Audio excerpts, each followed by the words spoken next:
Now let's say I wrap up an arm. Yeah, so I have a good overhook. He's open on this side. His leg's trapped for me, really. But every time I go to make the roll, yeah, he's hipping in on me, right? So I go to do the UPA, he's hipping in on me. So here's the first one. As simple as this is, I can't tell you how many times I've used it. And it's the first obvious thing to do. Is I go for that UPA and I feel, how's he going to counter? Oh, he's got a good counter. Okay, so now the next time I just go here. Okay, so all I'm doing, look at my feet. The first time I go to UPA, okay. Okay, so I just anticipate and step out. Now he might be a little more clever than that, in which case he'll shadow me. Here in Gracie, first this is shadow hooks, which is an apt name. Okay, so as I move my leg, he's tracking me. And really, when you do this well, I'll feel the back of Ray's calf against the back of my thigh. And it's hard for me to get away because I'm in neutral here. So here, I'll go to do the UPA again, hold my hips up to repummel my foot, and then continue. So because he's low, I don't need, if you have the angle right, you don't need that huge elevation.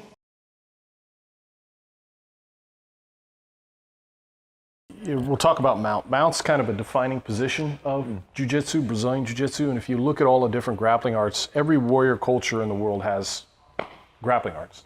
It's essential for when you knock the guy over with a sword, you gotta have some grappling.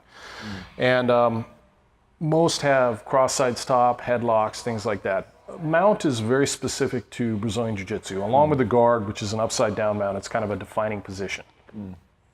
At a certain point in students' training, they're usually working always Jiu-jitsu versus Jiu-jitsu, or in the case of MMA, an MMA fighter against another trained MMA fighter. But in the beginning, if you were to take mount in a self-defense situation or in a fight, or even with somebody who might be technical but starts to get frustrated, they're going to use a lot of strength and they're going to use a lot, power to knock you off. They're just going to grab you and throw you off. That would be what the average human being would do. And so what I want to make sure you can do, how much do you weigh, Zach? 240. Okay, so you got somebody who's about 280. And how much do you weigh, Rokas?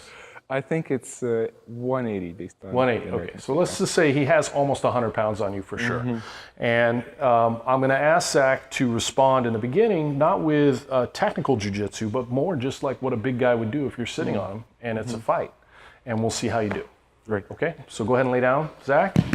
You get mount off a takedown somehow. And I'm going to have Zach respond the way a big, aggressive, angry person would respond if you're sitting on him that, maybe is not technically trained.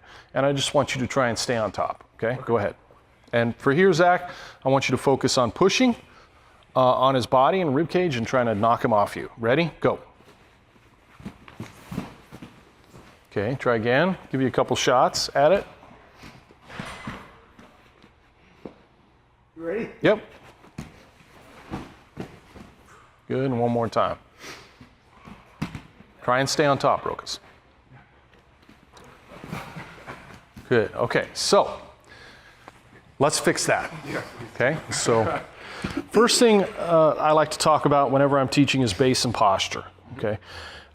Base and posture is where everything begins. And to begin with, I'm gonna teach you, we're gonna work primarily today from a low mount. Okay, so there's three basic mounts. First one is a low mount, meaning I'm kind of laying my weight on Zach and you'll see my hips are connected. Second one I call middle mount, and that's going to be here where my knees are pinched together, my feet aren't crossed. And the third one, which is a more aggressive one when you start to attack and climb, is what we call high mount when we're up here, okay? I'm going to start you at a low mount. And so what I'm going to do is I'm going to try and touch my feet together. If you look back here, sometimes call it prayer feet. So the soles of my feet are touching, I don't want them out like this, so they're always here underneath them. And then my upper body, my hands go wide at 45, okay? If you go here, you're vulnerable side to side. If you go here, when he bridges, you'll hit your head. So it's like this. My elbow is always slightly bent because if he grabs it aggressively and your arm's locked out, it can hurt, okay? Now when he grabs and tries to reel in my arm, I push into the mat. So try an overhook. push into the mat. You have a lot of strength there when you do it that way, okay? So that's the first piece. Then I want to relax my upper body, okay? So if he goes to push me up, straight up, he's pushing dead weight and it's hard for him. Okay, go back down. I still have to respond, but we want to make sure we're relaxed. So go to push me up. Good. Go back. Then the first motion we're going to do is a swimming motion. So I'm going to kill the frames.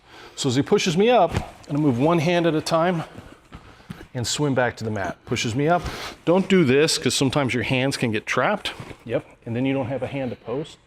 But one at a time, you'll see I turn my shoulders, swim inside, push. That's different from he pushes and I lift my weight off him. As soon as you do that, he'll retract his arms and push somewhere else. But if he's holding me up, push, he doesn't really want to move his arms back because he has a feeling if he moves his arms, move your arms, I'll fall back on. Okay, so he pushes me up and I swim.